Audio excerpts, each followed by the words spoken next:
தள்ளான்னு சொன்னேன். ஆனா யாருமே நம்ப மாட்டேங்கிறீங்களே. இதுக்கு நான் வேற பொருத்தமான காரணங்கள் சொல்லியிருந்தா நம்பிருப்பீங்க, அப்படிதானே? சாட்சி ஆதாரம் எல்லாத்தையும் காட்டி என்ன நல்லவரை நிரூபிக்க இது கோர்ட் இல்ல, வீடு, குடும்பம்.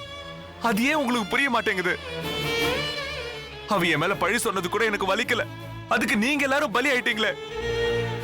அது நினைக்கும் போதுதான் எனக்கு வலிக்குது. தங்கவேல் அண்ணன்,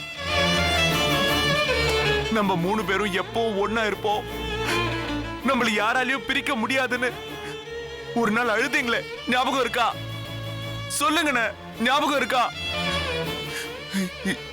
இப்போ இப்போ ரொம்ப சுலபமா பிரிச்சுட்டாள் என்ன.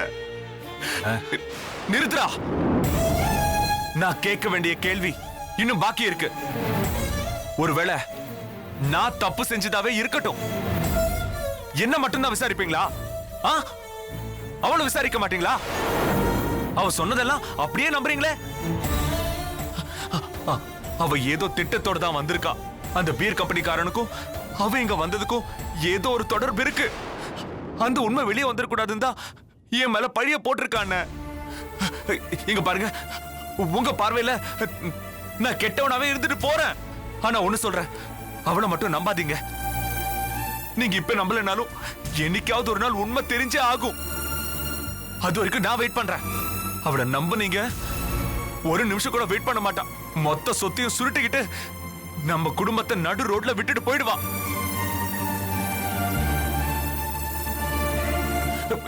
என்ன என்ன நான் சொல்றது உங்க புத்தியில ஏறுதா இல்லையா? டேய், இப்ப நீ ஆவேசமா பேசுறல, இதெல்லாத்தையும் அப்பா முன்னாடி சொல்றதுக்கு உனக்கு என்னடா தயக்கம்? அவர் முன்னாடி நம்ம 3 பேரும் என்னைக்காவது குரலை உயர்த்தி பேசியிருக்கோமா? தப்பு யார் மேல இருந்தாலும் அவர் வார்த்தைக்கு பொறுத்துதானே போயிருக்கோம். இப்போ நான் உங்ககிட்ட சொல்லிட்டேன், நீங்க 2 பேரும் போய் அவர்கிட்ட பேசுங்க. என்ன விசாரிச்சா மாதிரி அந்த மதுவையும் விசாரிக்க சொல்லுங்க. ஆனா அவரே நேர்ல பார்த்ததுக்கு அப்புறம் இன்னும் ஏன் மேலதான் உங்களுக்கு சந்தேகம், அப்படிதானே? போதும் போதும். அண்ணா நில்றா.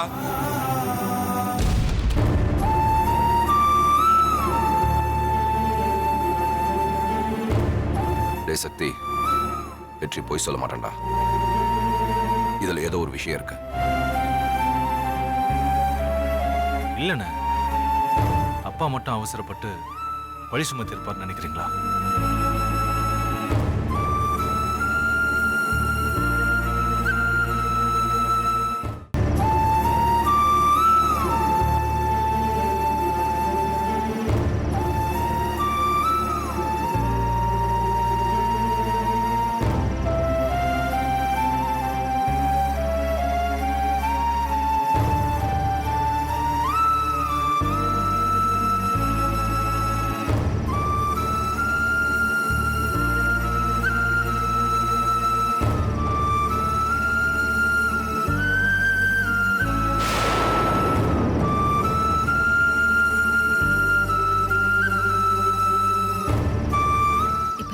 அழுதுட்டு உட்கார்ந்துட்டு இருக்கீங்க.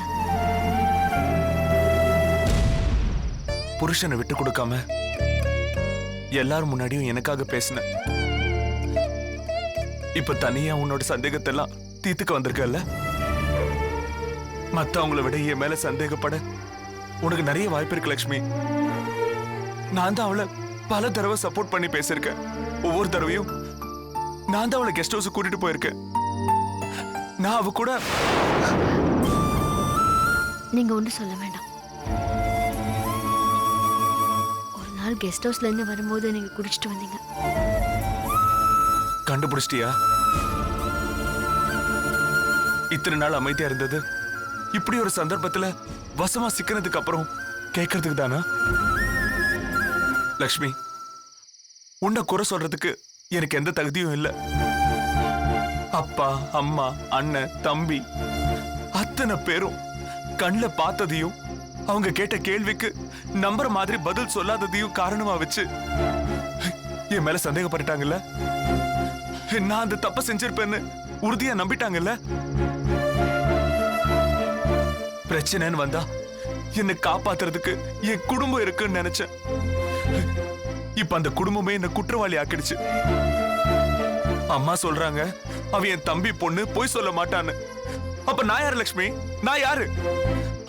அவங்களோட பையன் தானே. நான் சொல்ற வார்த்தையில அவங்களுக்கு நம்பிக்கை இல்லையா? என்ன நம்ப வேண்டாம். அவளை பார்த்து எங்க அம்மா ஒரு கேள்வி, என் பையன் அப்படி செய்ய மாட்டான், உண்மையை சொல்லுடின்னு ஒரு வார்த்தை கேட்டிருக்கலாம்ல. ஏன் கேட்கல?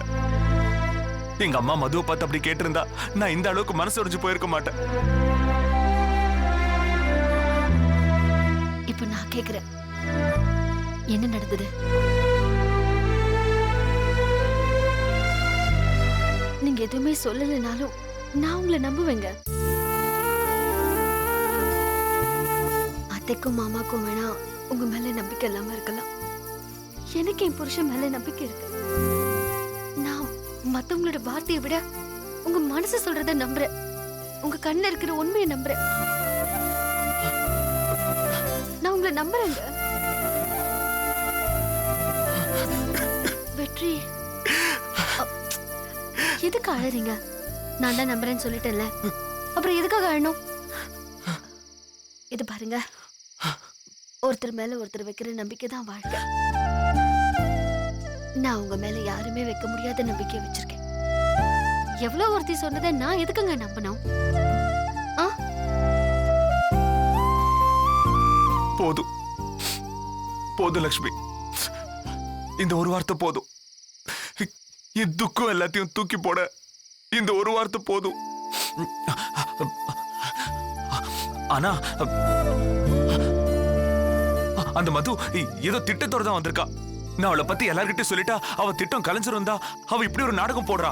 போடட்டுமே, அவ திட்டம் போட்டோம். அதுக்காக நீங்களும் நானும் அழுதுட்டு இருக்கிற நேரம் இது இல்லைங்க, புரியுதா? லட்சுமி, இப்ப மதுவை மொத்த குடும்பமும் நம்புது. அவ கெட்டவன்னு நிரூபிக்கிறதுக்குள்ள அவ வந்த வேலையை முடிச்சிட்டு போயிட்டானா? அதுக்கு நாம இடம் கொடுக்க வேண்டாம். எல்லா உண்மையும் சீக்கிரமா புரிய வைப்போம். இப்ப நீங்க சிந்தின ஒவ்வொரு துளி கண்ணீருக்கும் குடும்பத்தோட வந்து மன்னிப்பு கேட்பாங்க. போதுமா? சும்மா குழந்தை மாதிரி இங்க வந்து அழுதுகிட்டு நான் தான் நம்புறேன்னு சொல்றேன்ல. நீங்க வாங்க வாங்க வாங்க.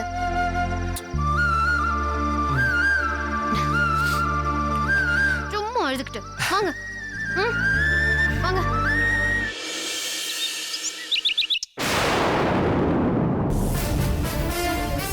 இந்த ஊர்ல பேர் ஃபேக்டரி கட்ட வந்தவனுக்கும் உனக்கும் என்ன சம்பந்தம்? ஏய், போற குடுறா. முடியாது. எனக்கு அவன் யாருன்னு தெரியணும், நீ யாருன்னு தெரியணும். வீட்ல யாரும் இல்ல தெரிஞ்சு என்கிட்ட தப்பா நடந்துக்க முயற்சி பண்றாரு. போய் சொல்லாதீ. உன் நடிப்பை இங்க யாரும் நம்ப மாட்டாங்க.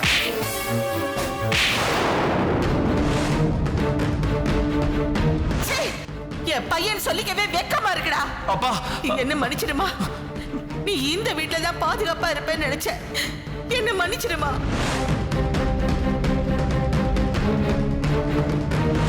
உன்னை காப்பாத்திக்கிறதுக்காக இந்த கிராமத்துக்கு நடக்கிற ஒரு நல்லதை கெடுத்து குட்டி சேதம் பண்ணாதடா. இனி நான் உன் முகத்திலே முடிக்க மாட்டேன். நேத்து நடந்த பிரச்சனைக்கு நேத்து நைட்டே வள்ளியம்மையும் நாட்டாமையும் என் காலை பிடிச்சு கதறி அழுதுருக்கணும். விடிஞ்சதுக்கு அப்புறமும் பார்க்க வரலனா சம்திங் ராங். ஒருவேளை குற்ற உணர்ச்சியில என் முகத்தை பார்க்க கொஞ்சம் கூச்சப்படுறாங்களோ? அவங்க பார்க்கலனா என்ன, நான் போய் பார்த்து கதற விட. பவர் ஆஃப் அட்டர்னில வெற்றி மாமாவும் கையெழுத்து போடணும்ல? ஆமாமா. வள்ளியம்மா, அவனை யாரையாவது போய் கூட்டிட்டு வர சொல். கூப்பிடாமலே வந்துட்டேப்பா. நான் உன்னை பார்க்க கூட விரும்பல. நேரா ரிஜிஸ்டர் ஆபீஸ் வந்து கையெழுத்து போட்டுட்டு போயிடும். மாமா, அவர் கையெழுத்து போட மாட்டாரு.